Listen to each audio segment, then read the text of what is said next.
Hey everyone, this is Josh with Ryonet. Today I'm going to show you how to mix discharge inks with the Green Galaxy Fusion ink mixing system for a 3-color print project that I have going. If you haven't seen the first video in this series showing you how to create and optimize your screens for discharge printing, go ahead and press pause now, click the link right here or in the description below and check it out.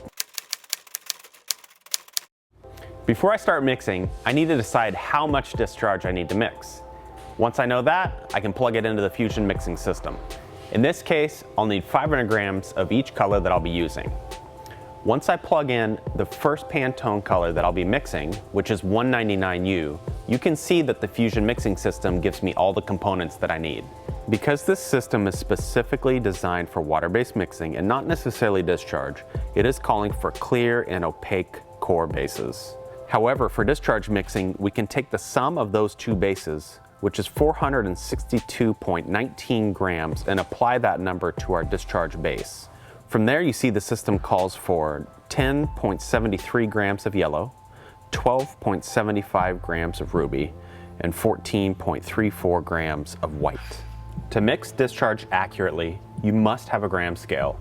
I'm going to put my empty container on the scale and then zero the scale out. This way, when I'm weighing out the ink, the scale does not take into account the weight of the container. Once I'm at zero, I can start adding the first component, which is my discharge base. Next, I need to add the rest of my Fusion colors according to the amounts given through the Fusion mixing system.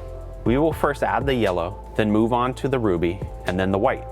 Now that I've added all my Fusion pigments to my discharge base, it needs to be mixed. You want to make sure to scrape the sides and the bottom of the container in order to mix all of the ink entirely. After everything is mixed, I want to make sure that the color I picked out matches by comparing it to my Pantone color guide. To do this, I take out a small amount of the mixture with a spatula and swatch it onto a square of white cotton or a test pellon, and then compare it to the Pantone color guide. Once I know it matches, I use discharge agent to activate the ink by adding 5% by weight of the discharge ink. Remember, the shelf life of an activated ink is only 8 hours, so make sure that you are ready to print once the ink has been activated. With the mixing process for one of our colors completed, I need to do the same for the other two. For this design, I'm going to use yellow, red, and white. Since white comes pre-mixed and ready to use right out of the bucket, all we have to do is activate it with agent.